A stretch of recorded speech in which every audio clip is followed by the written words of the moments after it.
With Big Ten football just around the corner, what are some of the new names that you need to know going into the season? You are Locked On Big Ten, your daily podcast on the Big Ten Conference. Part of the Locked On Podcast Network. Your team every day.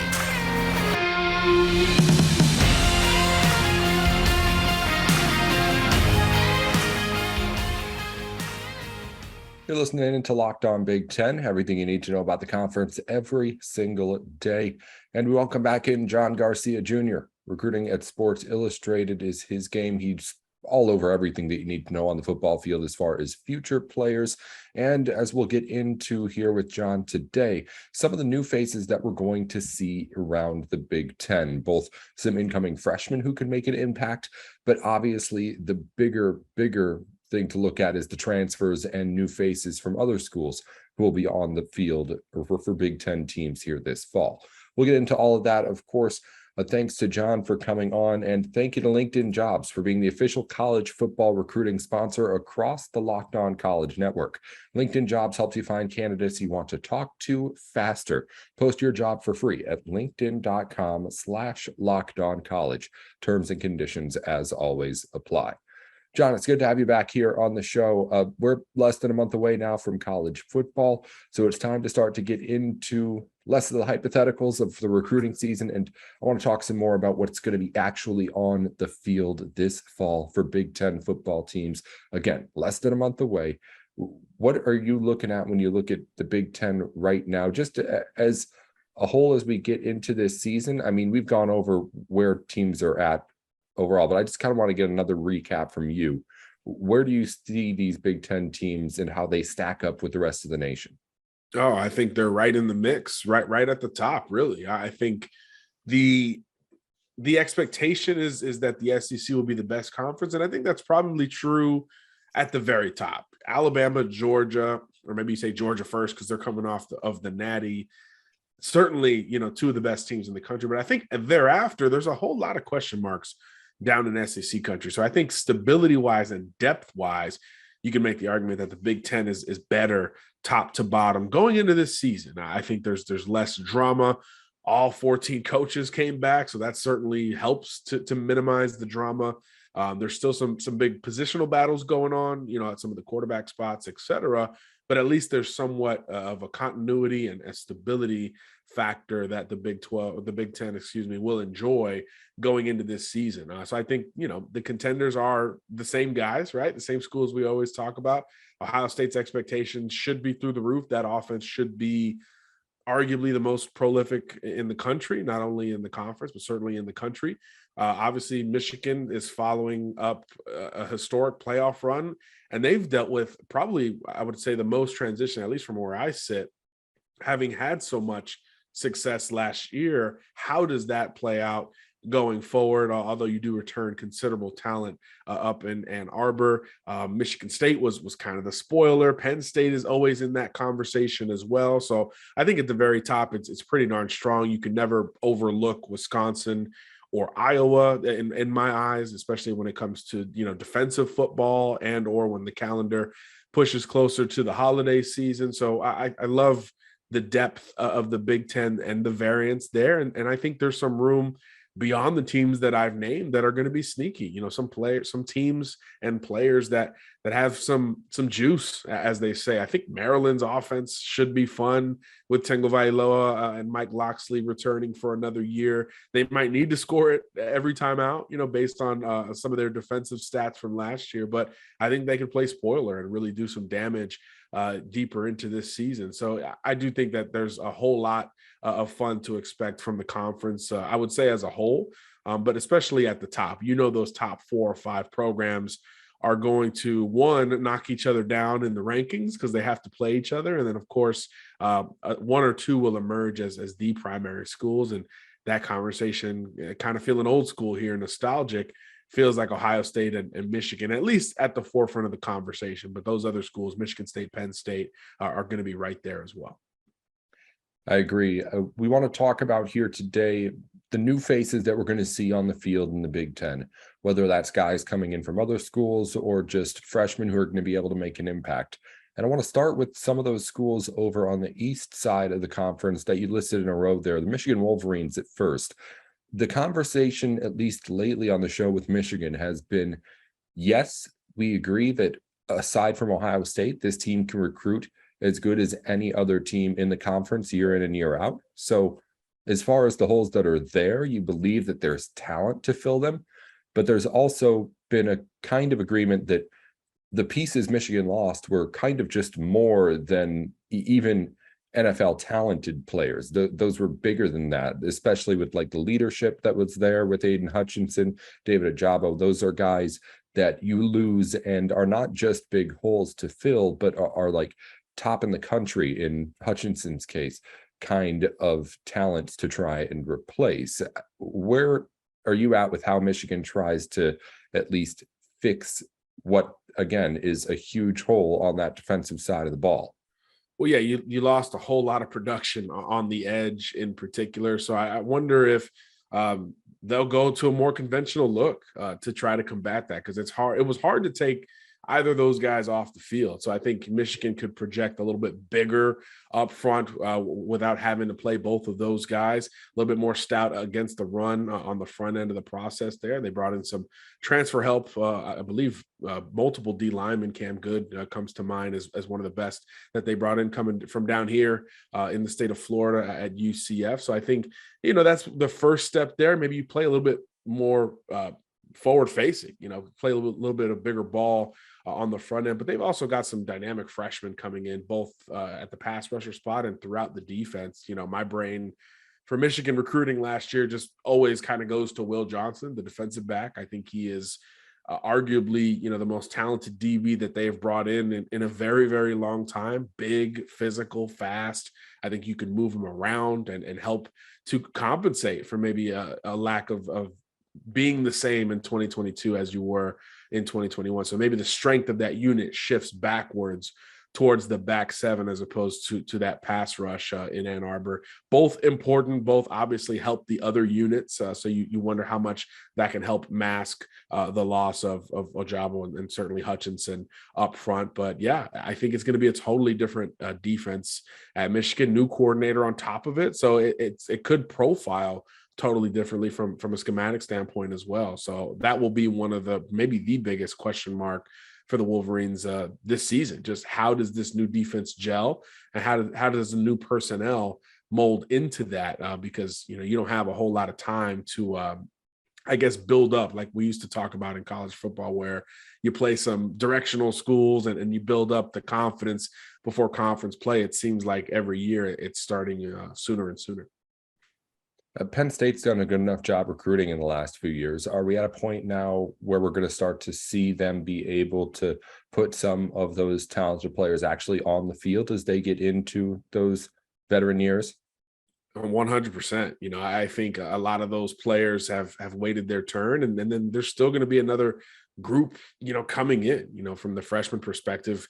I don't think you're going to keep Nicholas Singleton off the field. He was a clear RB1 choice for us at SI, where we didn't really spend a whole lot of time on it. He was the preseason guy, and there was really nothing that he showed as a senior to take us off of that perch with him as the clear number one back, a big, filled out, complete and balanced back. I think he brings a whole lot of what you would expect now at Penn State to the table, right? After the Saquon Barkley breaking the mold kind of deal, that feels a little bit more like RBU over the last 5-6 years or so. Miles Sanders obviously following him up. And then defensively, you think Penn State, you think of attacking aggressive defenses. So the pass rush secondary has to be in tune, just like we talked about with Michigan. And I think maybe the highest rated Penn State guy from last cycle, Danny Dennis Sutton, you're not keeping him off the field as well. Penn State evaluates front seven players from an athletic standpoint very uniquely. And he's as freaky as they get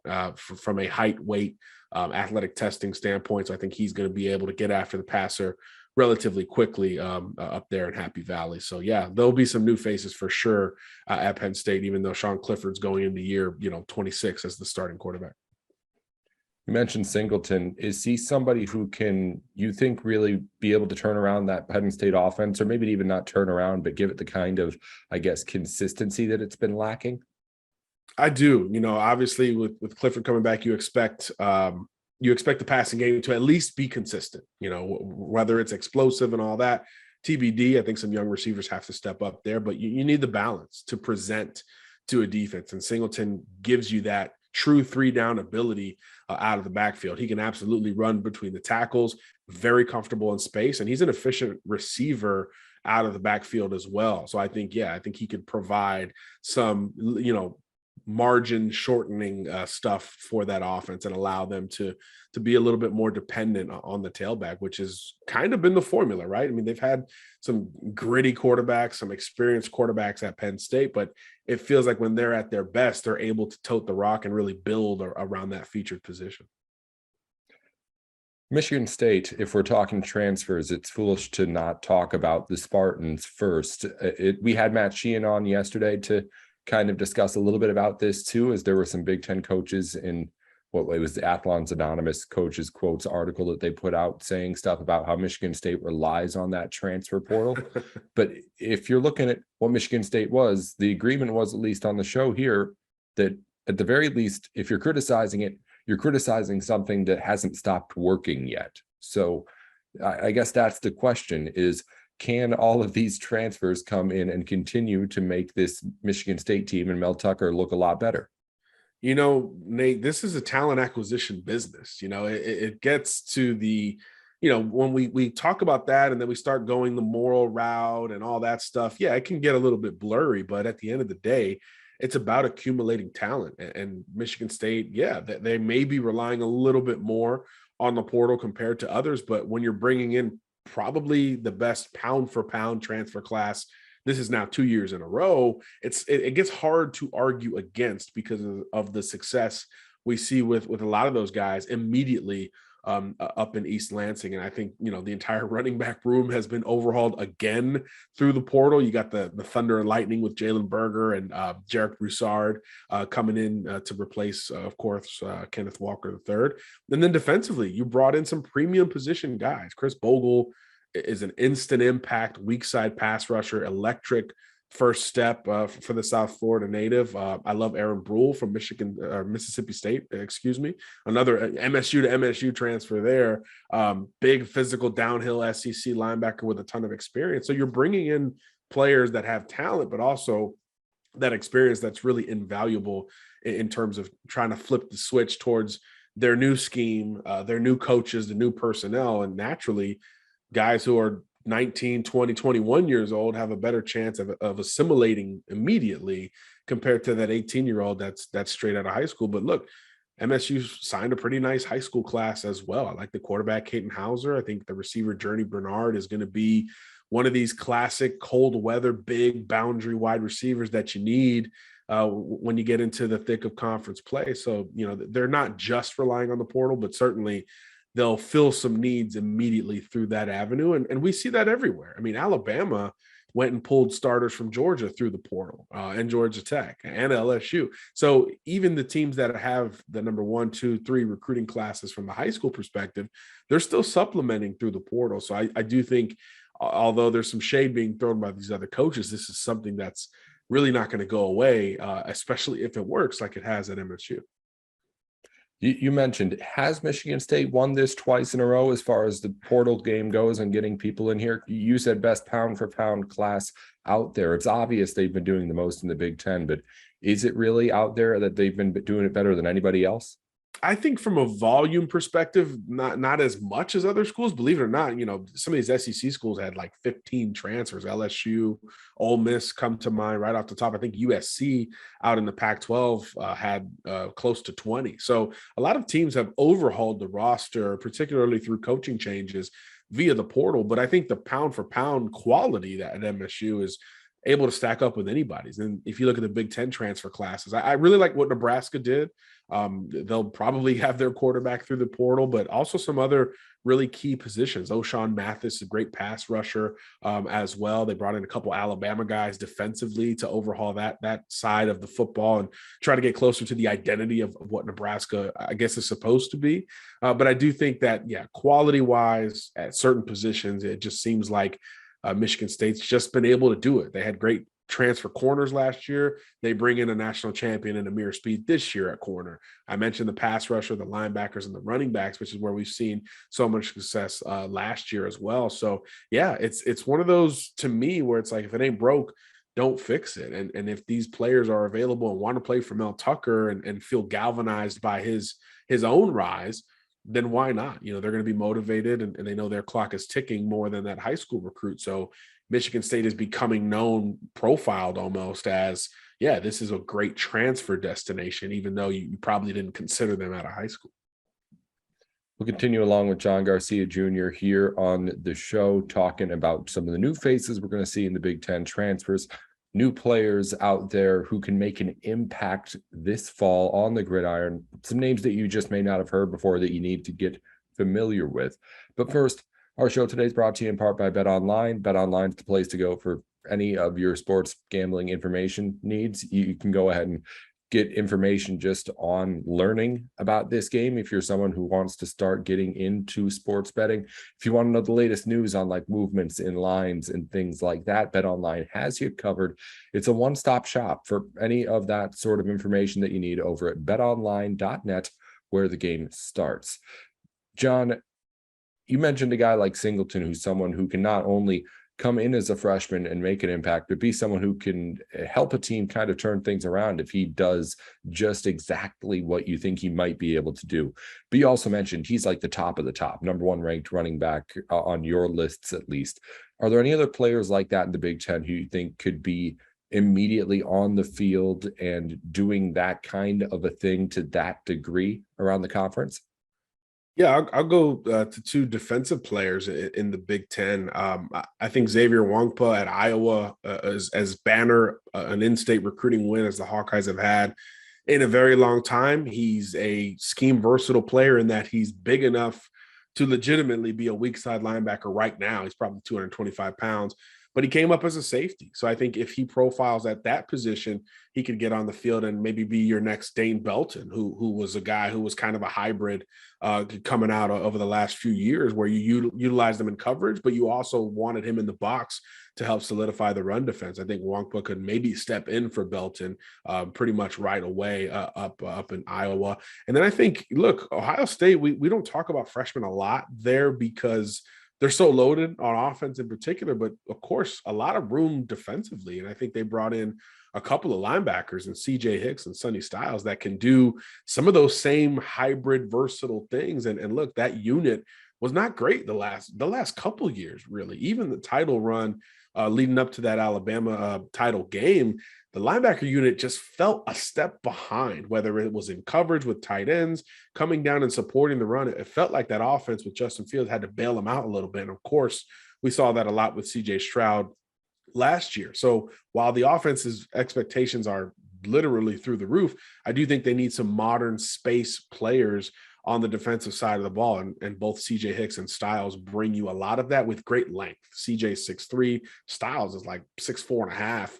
He looks like Sean Taylor out there, for goodness sake. So I do think you bring in some versatile guys that can at least crack the rotation, whether it's as a sub defender or even as a moonlighting as a pass rusher, which is another unit that we think needs help at Ohio State. It's Zach Harrison and young guys. We don't really know what the rest of that group looks like. So I do think some of those freshmen could factor in.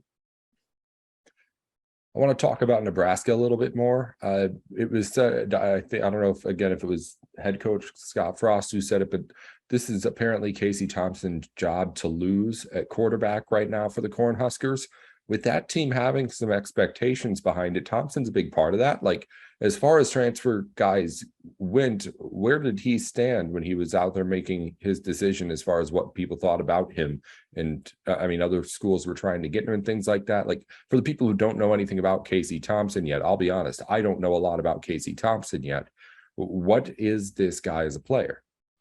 Well, he waited his turn at Texas, right? I mean, we all saw what Sam Ehlinger did there for such a long time, waited his turn there.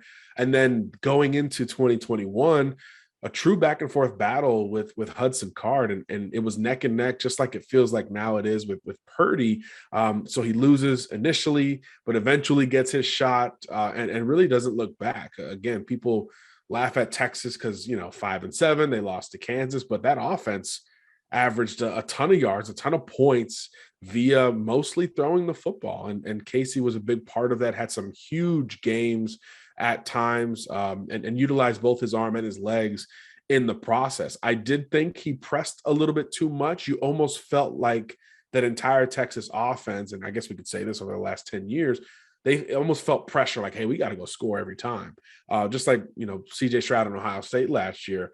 And it makes you press a little bit. So I think at times he pressed, he stared down receivers, things like that. And it got him benched. But I do think that time off after that, he was like, hey, I'm hitting the portal, and it was going to be a big change for him. He does have good mobility. I don't think you design a ton of runs for him, but I think he can help you escape with his legs a little bit. And we know pairing him with Scott Frost, who wants to go fast, who wants to run the RPO stuff and play as up-tempo as possible, although it hasn't always projected that way.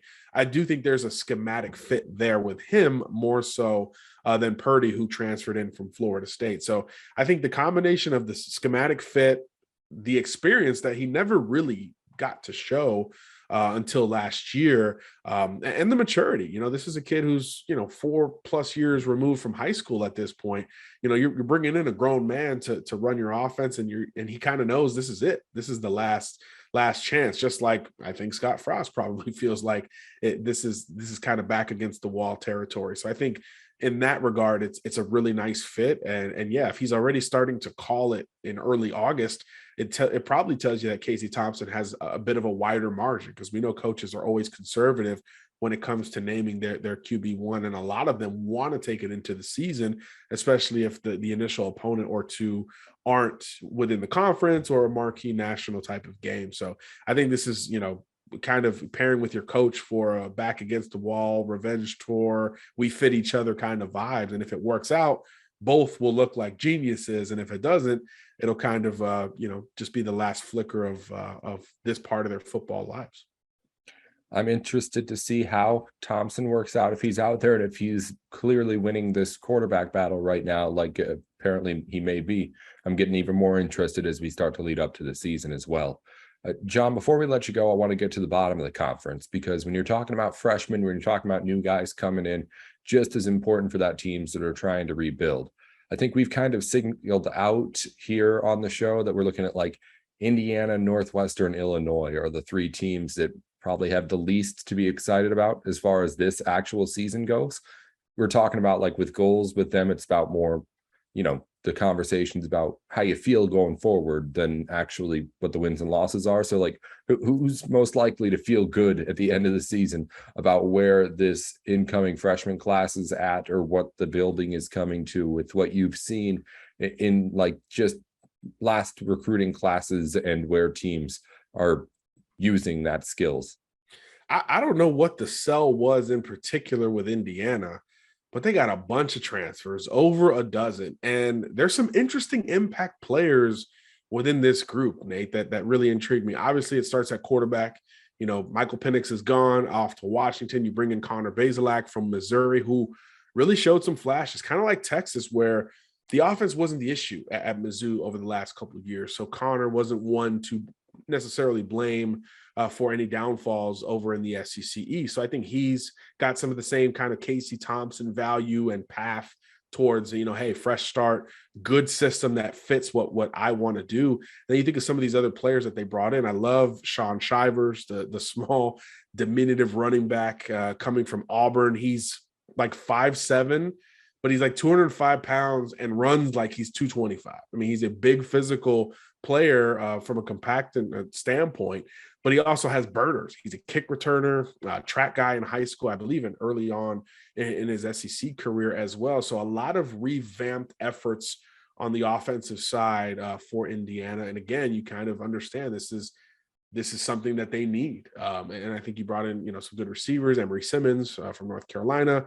has immediate eligibility, but it wasn't just offensive guys. They brought in some defensive players as well. A couple of D linemen from Ole Miss to occupy the interior there. I do think makes a lot of sense for Tom Allen, who, again, another coach who it feels like clock kind of ticking here to a degree. So I don't know what the sell was at Indiana, but a lot of players with a lot of experience jumped on that bandwagon, and they countered it with a really nice recruiting class as well. A couple of really impactful DBs. Deshaun McCullough has some of the same qualities we talked about with Xavier Nwangpa in terms of being a massive hybrid, 6'5", 240. He could rush the passer. He could drop into coverage. And then the next Mullen brother was jumping on board at Indiana as well, Travell Mullen from down in South Florida. I don't envision him sitting very, very long once he gets there for good. So a lot of interesting newcomers in Indiana. It'll feel totally different, but I think it's in a good way in the end. And maybe like Maryland, especially offensively, they can play a little bit of spoiler along the way. Thank you, John, as always, for joining us here on the show to talk a little bit again about some of the new faces we'll be seeing around the Big Ten coming up this fall. We'll, of course, get back into recruiting stuff with you when we have you on next. But as we're starting to lead up here to the start of the football season, we have to get as much preview stuff in as we can because people I know are just excited to get back out on the field. I know you're excited to start watching it too, and we'll talk to you again very soon about everything that you're seeing on the trail, on the field, all that kind of stuff. And thank you as always again, John, for joining us. Always fun. Thanks for having me.